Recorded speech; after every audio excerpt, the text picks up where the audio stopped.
कानून के खिलाफ, मानव अधिकारों के खिलाफ, इंसानियत के खिलाफ दरिंदगी का नंगा नाच।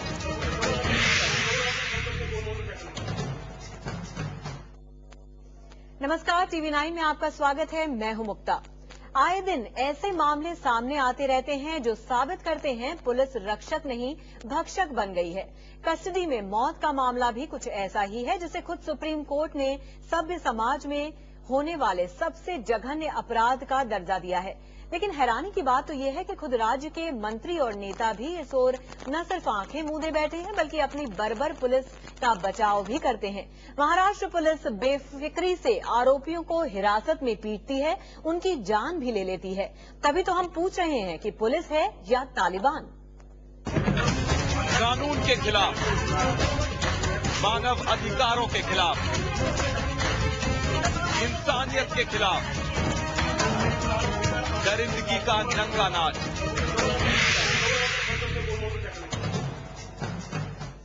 पुलिस थाने में आरोपियों से कैसे पूछताछ की जाती है, कैसे थर्ड डिग्री के नाम पर दरिंदगी का खेल खेला जाता है, ये आज हम आपको TV9 पर दिखाने जा रहे हैं। आपके TV9 स्क्रीन पर अब जो तस्वीरें हम आपको दिखाएंगे उससे महाराष्ट्र पुलिस का असली चेहरा उजागर हो जाएगा।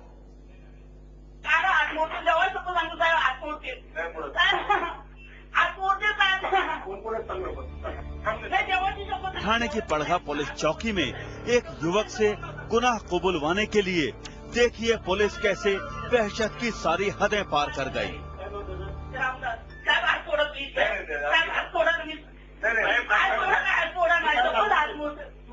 ये है महाराष्ट्र पुलिस का लोगो, जिस पर लिखा है सदरक्षणाय खल निग्रहणाय।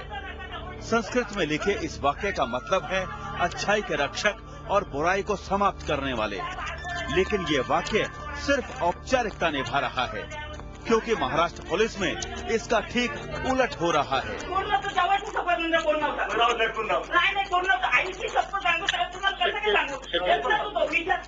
इस रवैये से डरकर ही कई आरोपी पुलिस के सामने तो गुनाह कबूल लेते हैं, लेकिन जज के सामने अपने पर हुई ज्यादती की कहानी भी बयां कर देते हैं।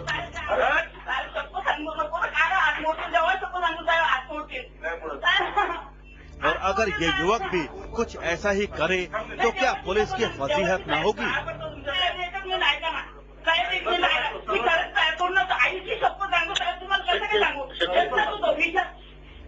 ठाणे से रवि सपाटे, न्यूज डेस्क, TV9।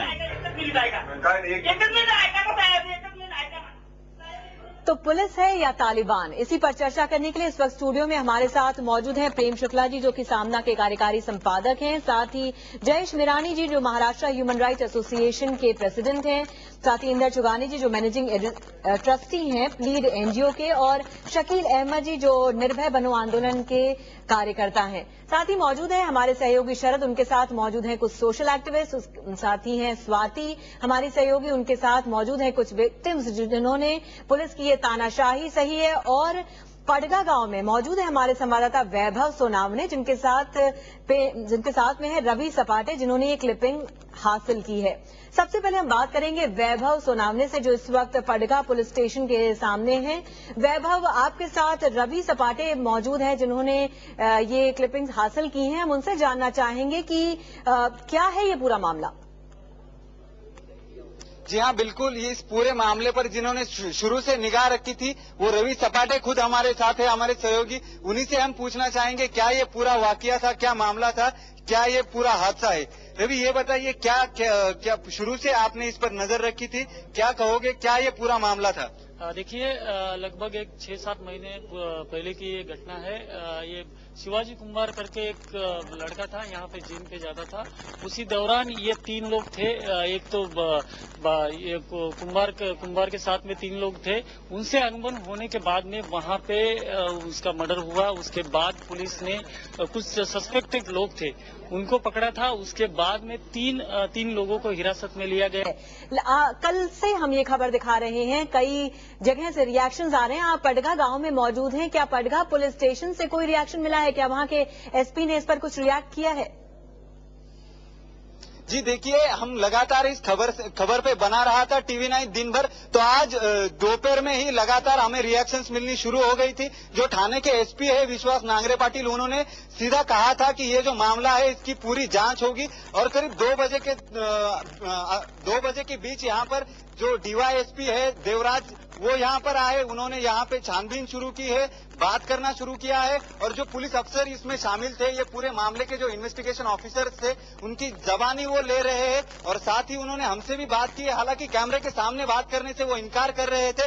उनका कहना था कि जब ये जांच पूरी हो जाएगी, जिसके लिए उन्होंने 2 दिन का समय भी मांगा था, उसके बाद उन्होंने कहा है कि ये पूरा मामला सामने आने के बाद हम मीडिया से मुखातिब होंगे। जी हाँ वैभव, हम एक बार फिर से अपने दर्शकों को सुनाना चाहेंगे कि क्या कहा था पड़घा पुलिस स्टेशन में वहां के एसपी ने इस पूरे मामले पर। बहुत ही गंभीर मामला है, संगीन मामला है, पुलिस का अमानवीय चेहरा सामने आया है।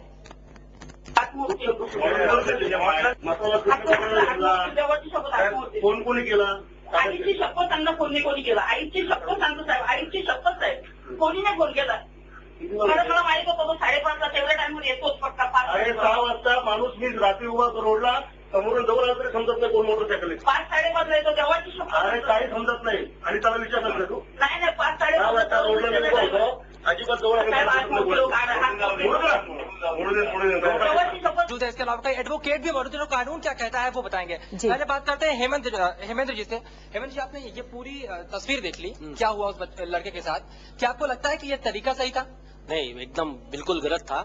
मैं तो बोलूंगा इसने लोकशाही को नंगा किया है। जो अपनी इंडिया की जो बड़ी जो लोकशाही है उनको नंगा किया है। इससे खराब बात कोई नहीं हो सकती है।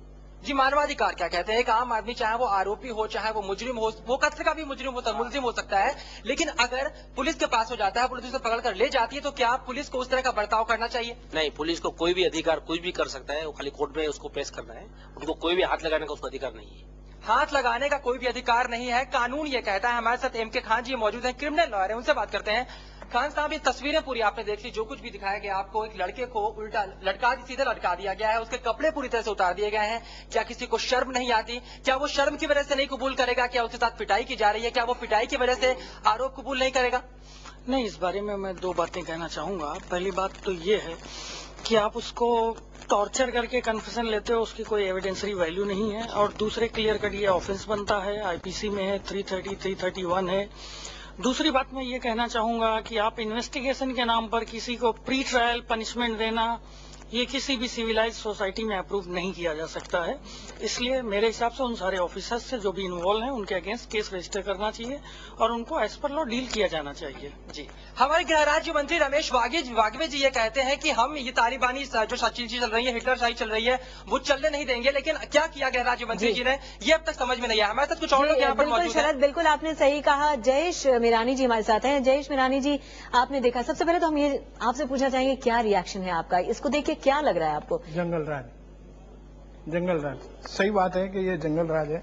ये जो चला रहे हैं वो पूरा बिल्कुल तानाशाही, कोई उनको पूछने वाला नहीं है। ये तो ठीक है, किसी बच्चे ने क्लिप निकाल के TV9 को ला दिया, थैंक्स टू TV9। नहीं तो ऐसे तो कितने बॉम्बे सिटी में होता है ऐसे। जी, बॉम्बे सिटी में होता है। अभी आप एक केस है, देख लीजिए, नासिक में एक लेडी है जो हॉस्पिटल में काम करती है, उसकी चेन स्नैच की है। वो चेन स्नैच के अंदर PSI का लड़का है, रिटायर्ड कांस्टेबल का लड़का है, उसको लेडी ने जाके पुलिस में हैंड ओवर किया, उसको कुछ नहीं किया, छोड़ दिया आज तक। अभी मैंने लेटर लिखा तो फिर FIR रजिस्टर किया। ये तो इनकी सिस्टम है काम करने। सबसे बड़ी बात है कि ऐसी चीजें अभी तक बिहार और UP से जोड़ी जाती थी, लेकिन महाराष्ट्र में इस तरह की चीजें देख करके पुलिसिंग का स्टैंडर्ड कितना गिरता जा रहा है। बहुत ही, मतलब अभी वो उसको पुलिस को उल्टा कर देना पड़ेगा, पॉलिश करना पड़ेगा थोड़ा सा, ताकि ये पूरी सिस्टम अच्छी तरह से काम करे। खाली सुप्रीम कोर्ट ने बोर्ड्स दिए हैं, उसको लेमिनेट करके आप पुलिस स्टेशन पे लगा दो और उसका अर्थ समझ में नहीं आता है। या फिर अपने ये जो गृह मंत्री और मिनिस्टर्स लेवल है, कैबिनेट है, उन्होंने एक NGOs या किसी ऐसी एजुकेशनल सोसाइटी जो पुलिस को जाके एजुकेट करे। यहाँ पे सब एजुकेट लोग रहते हैं, कोई जानवर नहीं रहता यहाँ पे। भाई कोई कुछ भी ताना से चलाएगा तो चलते रहेगा। उनको जाके कोर्स देना चाहिए, जहाँ पे सुप्रीम कोर्ट के डायरेक्शंस हैं, यूनाइटेड नेशंस के डायरेक्शंस हैं कि भाई they should have the classes for this. वहाँ पे क्लासेस होने चाहिए पुलिस स्टेशन पे, जो मैंने क्लासेस चलाए हैं अंधेरी और वो पुलिस स्टेशन। जी बिल्कुल। तो आपके मुताबिक सबसे जरूरी चीज ये है कि एडुकेट करना चाहिए पुलिस को कि कैसे डील करें इस तरह की चीजों को। डेफिनेटली, ताकि ये गलती हो ही नहीं। अगर जो ये गलती नहीं होगी तो मेरे हिसाब से अगर जो सब मंत्रिमंडल देख रहा होगा तो उन्होंने ये चीज पे ध्यान देना चाहिए, ताकि ये ऐसा सब जमेला खड़ा नहीं हो। जो आ गया है, अब अभी आ गया है तो उसको रेक्टिफाई तो करना ही पड़ेगा। जी बिल्कुल। जैसे आपने सुप्रीम कोर्ट के डायरेक्टिव्स की बात की, हम आपको दिखाते हैं कि किस तरह से पुलिस अपनी वर्दी का गलत इस्तेमाल करती है। और ये सिर्फ हम नहीं कह रहे हैं, बल्कि हमारे देश के हाई कोर्ट और सुप्रीम कोर्ट का भी यही कहना है। 2001 में इलाहाबाद हाई कोर्ट ने कहा पुलिस का फर्ज है लोगों की रक्षा करना, ना कि उनके साथ बलात्कार, लूट या फिर ब्लैकमेल करना। और अब वक्त आ गया है कि पुलिस सभ्य तरीके से पेश आए। सुप्रीम कोर्ट ने यह भी कहा कि किसी भी व्यक्ति को पुलिस कस्टडी में पीटना हमारे संविधान के जरिए मिले अधिकारों को एक गहरी ठेस पहुंचाता है। किसी विशेष परिस्थिति के तहत जारी रखेंगे, लेकिन फिलहाल हम आपको सुनाते हैं गृह मंत्री आर पाटिल ने इस बारे में क्या कहा है।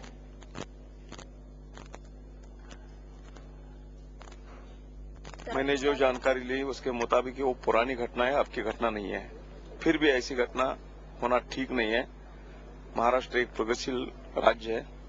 जो भी हुआ है इसका पूरा इन्वेस्टिगेशन किया जाएगा और जो दोषी है उन पर कड़ी कानूनी कार्रवाई मैं करूंगा। डिपार्टमेंट खराब नहीं है, ऐसा नहीं कि सब रमेश बाबू जी, लेकिन सवाल यह है कि इसके पहले भी कई लोगों ने इस तरह की बातें कही, कई लोगों ने गुहार लगाई, लेकिन उनकी सुनने वाला कोई नहीं था। इस बार सिर्फ फर्क इतना है कि इस बार आपको वीडियो दिख रहा है, साफ तौर पर यह दिख रहा है कि किस तरह से पुलिस टॉर्चर करती है एक आम आदमी को। आगे सर, मेरा एक गृह राज्य मंत्री जी से एक सवाल है कि ये अगर जो आम पब्लिक ने ऐसा किया होता, कोई एक जनरल पब्लिक का क्लिप अगर जो आपको दिखाया गया होता, तो आपकी पुलिस इस पे क्या एक्शन लेती? क्या पुलिस की वर्दी पहन लेने से एक वो इसके पहले जयेश जी, जैसा उन्होंने बोला कि अगर एक पुलिस वाला करता है तो इसका मतलब ये नहीं कि सब ऐसा। हम आपको दिखाते हैं कि कितने कस्टोडियल डेथ्स हुए हैं। हम आपको दिखाते हैं कि TV9 पर एक शख्स को नंगा कर पिटाई की घटना को देखने के बाद कई नेता पुलिस के बचाव में आगे आ रहे हैं। पुलिस के बचाव में आगे आ रहे लोग कह रहे हैं कि हर पुलिस अफसर रमेश बागवे जी से यही पूछना है, जो इनिशियल स्टेज की कार्रवाई होती है CRPC 197 के अनुसार, जो सैंक्शन लिया जाता है गवर्नमेंट एम्प्लॉय के खिलाफ, किसी भी गवर्नमेंट एम्प्लॉय के खिलाफ एक्शन लेने के लिए सैंक्शन लिया जाता है, वो उन्होंने लिया क्या नहीं लिया? दूसरा सवाल, जो इस घटना में जो जितना टाइम लगता है उसको बख्शा जाएगा नहीं, उसके ऊपर कड़ी से कड़ी कार्रवाई की जाएगी। मैं बार बार बोल रहा हूँ, 24 घंटे के अंदर हमारी सरकार इसके ऊपर कार्रवाई करेगी। अब बख्शने की बात तो बाद में आती है। सवाल यह है कि ऐसी चीजें हुई ही क्यों, जब जैसा हमने आपको बताया कि सुप्रीम कोर्ट की स्ट्रिक्ट गाइडलाइंस हैं, ये सबको पता है हर जगह। क्या पुलिस वालों को इस बात का पता नहीं है? उसके बाद भी आखिर इस तरह की चीजें होती क्यों है कि आम जनता को इतना सफर करना पड़ता है? देखिए, ये एक खून का आरोपी बोल के इसको लाया गया था। उसको जिस तरीके से उसकी तहकीकी उस तरीके से नहीं की गई। पुलिस कुछ ऑफिसर ने अपने अधिकारी का गैर वापर किया है, उसके लिए उसके ऊपर कड़क कार्रवाई करने के हमने आदेश दिए हुए। आप लेंगे, आप मानते हैं हम आप ये करेंगे, ऐसा आपने आश्वासन दिया है। पर मेरा एक सजेशन है, आप गृह राज्य मंत्री जी को एक सजेशन है कि आपने ये क्लासेस जो यूनाइटेड नेशन और ह्यूमन राइट कमीशन ने और सुप्रीम कोर्ट ने जो गाइडलाइंस दिए हैं कि जो भी पुलिस स्टेशन हैं उनको इस तरह की ट्रेनिंग देनी चाहिए विद दी एनजीओ सपोर्ट, वो आपको करना बहुत जरूरी है, ताकि ये पूरा जमेला और खड़ा होएगा नहीं। कोई नहीं बोलता है कि एक पुलिस वाले जी हाँ, क्योंकि कस्टोडियल इंटरोगेशन पे ऐसा नहीं है कि पहली बार सवाल खड़ा हुआ कि किया जाए। हमारे साथ एक और कॉलर मौजूद है, भगवान गायकवाड़, वो अपना कुछ सवाल पूछना चाहते हैं। भगवान जी बोलिए, पूछिए अपना सवाल। आप पूछिए अपना सवाल। हाँ, मैं भगवान गायकवाड़ अंधेरी से जी पूछिए। रमेश बाबू पूछना चाहता हूँ जी कि एक पुलिस चौकी में जितने भी लोग होते हैं, पुलिस, हेलो जी पूछिए अपना सवाल। वो सुन रहे हैं मेरा सवाल? जी हाँ, बिल्कुल सुन रहे हैं, आप पूछिए अपना सवाल। हाँ, तो मेरा ये कहना है कि हर पुलिस चौकी में ऐसे कुछ 10-12